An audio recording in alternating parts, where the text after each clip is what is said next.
Hello friends, एक बार फिर से वेलकम है आपका आपके यूट्यूब चैनल RJ27 की एक और नई वीडियो में। मैं गौरव और आज हम एडिटिंग करने वाले हैं जिसका नाम है डिस्पर्जन इफ़ेक्ट। तो इसमें बहुत अच्छी एडिटिंग होगी और होप कि आपको बहुत अच्छी लगेगी। तो चलिए चलते हैं। लेकिन अगर उससे पहले अगर आपने हमारे चैनल को अभी तक सब्सक्राइब नहीं किया है तो प्लीज़ हमारे चैनल को सब्सक्राइब कर दें ताकि ऐसी इंपॉर्टेंट वीडियोज़ आपको मिलती रहे। तो हमने ये इमेज सिलेक्ट कर ली है, तो चलिए अब शुरू करते हैं। तो सबसे पहले हमको क्विक सिलेक्शन टूल की हेल्प से इस इमेज में इस मॉडल को सिलेक्ट कर लेना है। तो क्विक सिलेक्शन टूल की हेल्प से हम इसको सिलेक्ट कर लेंगे।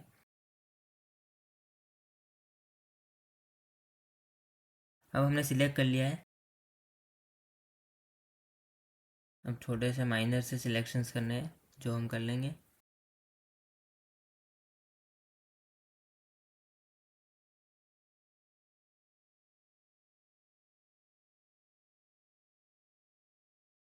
सारे सिलेक्शंस होने के बाद आपको सिलेक्ट एंड मास्क पर क्लिक करना है और उसके बाद आपको व्यू के ऊपर क्लिक करके ऑन ब्लैक पर क्लिक करना है और आउटपुट आपको न्यू लेयर का क्लिक करके प्रेस ओके कर देना है।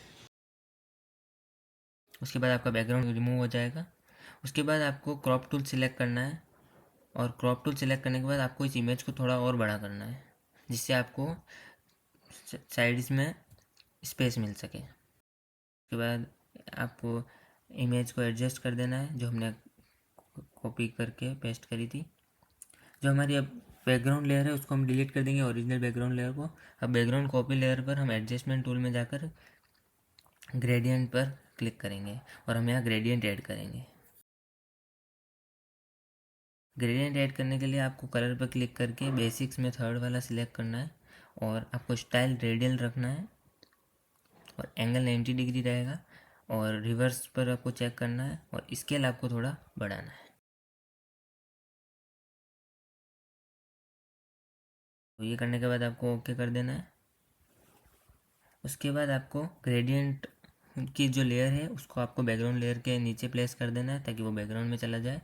फिर आपको बैकग्राउंड कॉपी लेयर की एक कॉपी बनानी है Ctrl+J की हेल्प से। उसके बाद आपको बैकग्राउंड जो हमारी कॉपी लेयर थी, जो फर्स्ट कॉपी लेयर थी, उसको आपको रीनेम करके लिक्विफाई रीनेम करना है और जो ग्रेडियंट वाली जो हमारी लेयर है उसको आपको बैकग्राउंड से रीनेम करना है। और जो एक हमने नई अभी जो बैकग्राउंड कॉपी लेयर बनाई थी उसको आपको मॉडल से रीनेम करना है। तो सारी लेयर्स रीनेम करने के बाद आपको मॉडल लेयर को डीएक्टिवेट कर देना है और फिर लिक्विफाई लेयर को सिलेक्ट करना है। उसमें आपको फिल्टर में जाके लिक्विफाई पे क्लिक करना है। ये करने के बाद आपको जो फर्स्ट वाला हमारा टूल है उसको सिलेक्ट करके आपको साइड से पूरी इमेज को लिक्विफाई करके पूरा कवर कर लेना है और आपको ओके प्रेस कर देना है। तो आप देख सकते हैं हमारी इमेज ऐसी हो जाएगी। उसके बाद आपको लेयर मास्क ऐड करना है, ऑल्ट प्लस लेयर मास्क के से लिक्विफाई की लेयर पे, और उसके बाद आपको मॉडल को आपस एक्टिवेट कर देना है। और मॉडल को एक्टिवेट करने के बाद आपको मॉडल के ऊपर लेयर मास्क ऐड करेंगे और लेयर मास्क को सिलेक्ट करते हुए आपको ब्रश टूल सिलेक्ट करना है। और ब्रश टूल में देख सकते हैं मेरा ये ब्रश, आपको ये वाला ब्रश यूज़ करना है। लेकिन अगर आपको सबसे पहले चेक करना है कि आपके पास ये ब्रश है या नहीं, तो आप इस आइकन पर क्लिक करेंगे और यहाँ 1536 नंबर से एक ब्रश होगा। अगर आप चेक कर सकते हैं, अगर आपके पास है तो आप इसे यूज़ कर लें। लेकिन अगर आपके पास नहीं है ये ब्रश तो आप इसको इंपोर्ट भी कर सकते हैं। तो डाउनलोड लिंक मैं डिस्क्रिप्शन में डाल दूँगा, तो आप और यहाँ जाके आप इसको इंपोर्ट कर सकते हैं। इंपोर्ट करने के बाद इस ब्रश को सिलेक्ट करने के बाद आपको इस ब्रश की साइज़ छोटी करनी है और जिस साइड से हमने लिक्विफाई किया था उस इमेज को, उस साइड ही आपको इस मॉडल की लेयर मास्क पर रहते हुए आपको, और ध्यान में रहे आपका फोरग्राउंड कलर ब्लैक रहना चाहिए और आपको इस साइड को ब्रश की हेल्प से अप्लाई।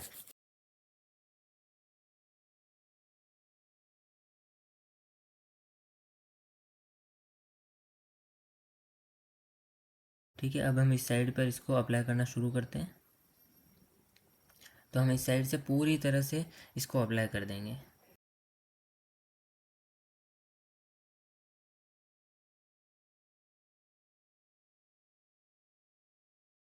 तो जैसा कि आप देख सकते हैं हमने इधर सारी साइड से पूरी तरह से इसको अप्लाई कर दिया है। अब आपको थोड़ा सा ब्लैक, ये स्पॉट्स ब्लैक दिख रहे होंगे, तो आपको बैकग्राउंड लेयर पर सिलेक्ट करना है और डबल क्लिक करना है, और आपकी जो इसकी स्केल थी आपको उसको थोड़ी और बढ़ानी है। तो अब आपको ओके कर देना है। अब आपके सारे स्पॉट्स एकदम वाइट दिखाई देंगे। ठीक है, अब आपको वापस लिक्विफाई के लेयर मास्क के थंबनेल पर क्लिक करना है और ब्रश सिलेक्ट करके इस बार आपको फोरग्राउंड कलर वाइट रखना है। आपको ये सबसे ध्यान में रखना है, नहीं तो आप ये ब्रश अप्लाई नहीं कर पाएंगे। और आपको इसको साइज़ थोड़ी चेंज करके और आपको इस ब्रश को अब इस तरीके से अप्लाई करना है जैसा कि मैं कर रहा हूँ।